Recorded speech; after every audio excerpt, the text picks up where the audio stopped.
Salut chers résilients, j'espère que vous allez bien. Car aujourd'hui, on va parler des difficultés à investir lorsqu'on est dans la diaspora. On va également évoquer des solutions pour pallier à tout cela. Donc, si vous êtes dans la diaspora, restez surtout jusqu'à la fin de cette vidéo. Et même si vous n'êtes pas dans la diaspora, partagez cette vidéo aux personnes dont ça pourrait sauver limite la vie, j'ai envie de dire. Parce que là-bas, c'est compliqué, hein? C'est pas facile du tout. Vous pouvez en témoigner, vous qui êtes actuellement de l'autre côté.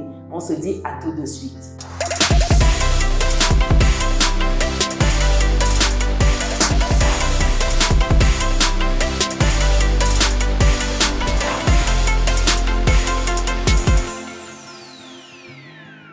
Bienvenue de nouveau sur Business et Réussite, la chaîne qui te permet de muscler ton mindset et tes finances. Si c'est quelque chose qui te parle, alors rejoins dès à présent la communauté des personnes résilientes et pense à lâcher ton pouce bleu en l'air et à partager massivement cette vidéo. Si tu me découvres pour la première fois, je suis Chimène Nana, je suis entrepreneur, investisseur en France et en Afrique depuis quelques années et ma passion au quotidien, c'est de te voir atteindre ton indépendance financière, ta définition à toi du bonheur. C'est dans ce but que je partage avec toi mon petit livret qui te donne 10 idées business que tu peux lancer aujourd'hui avec ou sans capital de départ. Le livret est disponible dans le descriptif de cette vidéo. Alors, quelles sont les difficultés rencontrées par les personnes de la diaspora à investir? Première difficulté, c'est au niveau du fait d'être en règle. Avoir des documents de circulation en bonne et due forme. C'est très compliqué pour certains ce volet-là parce que tout le monde n'arrive pas par voie légale, il faut le dire.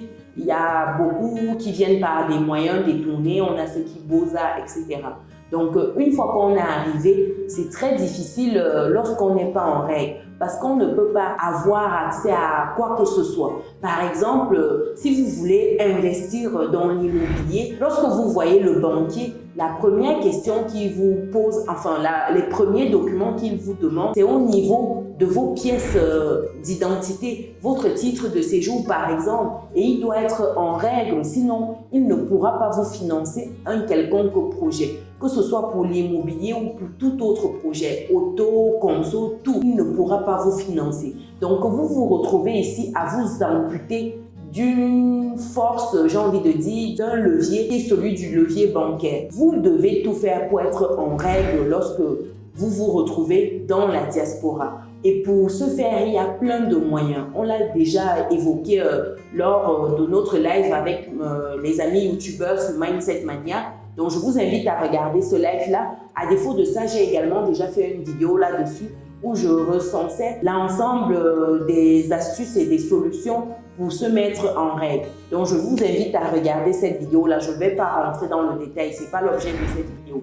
Donc, première chose, être en règle. Deuxième chose ici, c'est d'avoir une source de revenus. Lorsqu'on se retrouve dans la diaspora, c'est vital. Vous ne pouvez pas vivre d'aide sociale. L'aide sociale n'a jamais propulsé quelqu'un. Ça n'a jamais permis à qui que ce soit de sortir de la galère, de s'élever et de tirer du monde pour avancer ensemble. L'aide sociale, ça permet juste de vous maintenir, juste ce qu'il faut. Donc ici, il est important de se trouver une véritable source de revenus. Et ça peut commencer par un boulot simplement. Donc allez postuler, sortez de chez vous, levez-vous de vos canapés, allez postuler, commencez par de petits boulots. Avancez, progressez au fur et à mesure. Vous allez gravir les échelons et vous propulser. Vous pouvez commencer ainsi et chemin faisant, vous créez d'autres sources de revenus. C'est important. Vous ne pouvez pas investir si vous n'avez pas d'argent, si vous n'avez pas déjà des revenus qui tombent. Donc ici, qui dit investissement dit déjà avoir des revenus. C'est ça la base de la gestion des finances. Pour gérer l'argent, il faut déjà avoir cet argent-là. Pour investir de l'argent, il faut pouvoir épargner déjà dans ce but d'investir. Et pour épargner, dit déjà avoir une source de revenus, voire plusieurs sources de revenus. Et tout cela, ça passe par travailler, commencer à bosser, même pour quelqu'un, même si vous aspirez à être à votre compte, commencez déjà à travailler pour quelqu'un d'autre et progressivement, vous lancez votre entreprise en parallèle, vous lancez votre business en parallèle. Ça n'exclut rien lorsque vous travaillez pour quelqu'un de bosser également à vos heures libres pour vous-même. Beaucoup de personnes sont dans cette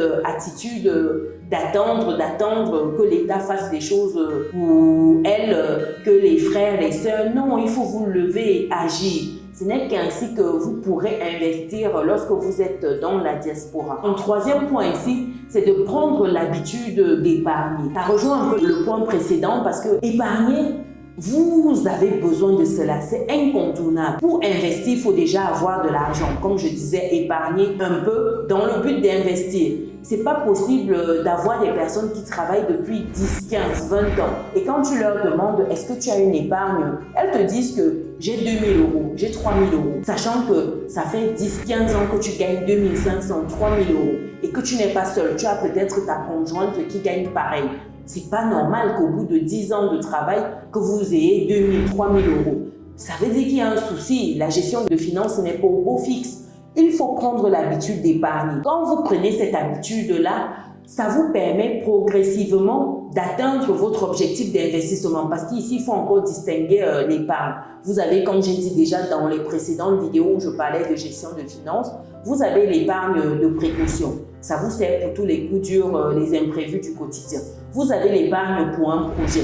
Vous souhaitez par exemple voyager, aller découvrir l'Asie, l'Afrique ou certains pays. Vous souhaitez avoir un enfant, c'est un projet. Vous préparez tout cela. Les études de votre enfant, vous avez une épargne dédiée, l'épargne de projet. Vous avez ensuite l'épargne d'investissement. Avec cette épargne-là, ça vous permet d'aller sur des investissements qui vous intéressent. Ça vous permet de diversifier vos sources de revenus. Ce n'est qu'ainsi que vous pourrez avoir par la suite plusieurs petits qui viennent renforcer les rangs. Vous avez au début un soldat qui travaille pour vous. Après, vous rajoutez un deuxième, un troisième, ainsi de suite. Et c'est comme cela que l'équipe grandit et que vous avez plein de soldats, en fin de compte, qui travaillent pour vous.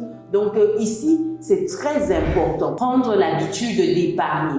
Beaucoup trop de personnes vivent au jour le jour, ne connaissent même pas ce que c'est que l'épargne. Quand vous êtes en Occident, vous devez épargner à tout prix. Ça, c'est incontournable. Voir des personnes qui travaillent depuis des années et qui n'ont pas d'épargne, c'est juste chaud. C'est chaud. Un quatrième point ici, c'est de prendre le temps de vous former sur les sujets que vous souhaitez. C'est très important de prendre la peine de se former. Trop de personnes se lancent sans prendre cette peine-là et se retrouvent à perdre du temps, de l'argent et de l'énergie pour rien. Et pourtant, lorsque vous voulez investir et que vous commencez par vous former, vous jouissez en fait de l'expérience et de l'expertise d'une personne qui est déjà passée par où vous voulez vous rendre. Donc, cette personne-là connaît les pièges à éviter. Cette personne-là pourra vous dire « Attention, ne fais pas ci, attention à ça, fais plutôt ça. » Et ça va vous faire gagner des années, des années. Comme quelqu'un disait, si vous pensez que la formation coûte cher, essayez l'ignorance. Donc, chers résilients, prenez le temps de vous former. Se former, ça prend plusieurs formes. Ça peut être regarder des vidéos comme celle-ci, des vidéos édifiantes sur YouTube. Ça peut être également de prendre un livre et de commencer à lire. Vous avez plein de livres dans cette thématique-là, dans la thématique que vous souhaitez, que ce soit développement personnel, finance, économie. Bref, vous avez plein de livres. Commencez à lire. Se former également, c'est de prendre des formations de personnes qui ont déjà réalisé ce que vous souhaitez. Des personnes qui veulent se lancer par exemple dans l'immobilier, j'accompagne ces personnes-là. Parce que j'ai déjà investi dans l'immobilier, parce que je connais les pièges, parce que j'ai une certaine expérience dedans, j'ai un certain recul aujourd'hui.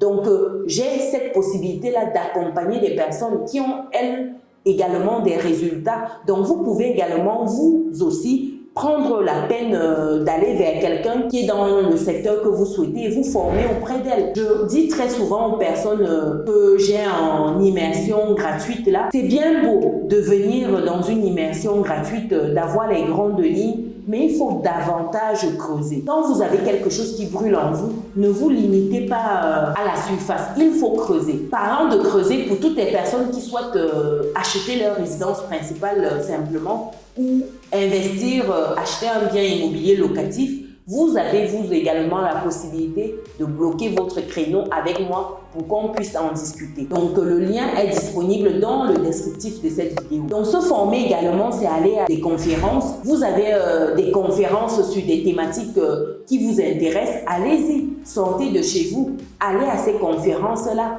Se former également, c'est d'aller dans des groupes, à des endroits où vous savez que des personnes qui vous intéressent y seront. Et comme cela, vous commencez à échanger simplement avec elles. Se former également, c'est avoir un mentor. Donc, prenez le temps de vous former. C'est très important. Ça va vous permettre d'éviter vraiment des erreurs basiques de débutants. Donc, quatrième point ici, formez-vous. En cinquième point ici, pour investir lorsqu'on est en Occident, éviter certaines erreurs, c'est de vous servir des leviers à votre disposition. Qu'est-ce que j'entends par là? Par exemple, vous souhaitez investir dans l'immobilier. Le levier par excellence lorsqu'on est dans la diaspora, c'est la banque. La banque doit être un allié, un partenaire d'affaires de premier choix. Parce qu'avec la banque, vous pourrez avoir le financement de votre projet à 100%, 110% même pour certains. Donc, prenez le temps d'user de tous ces leviers-là.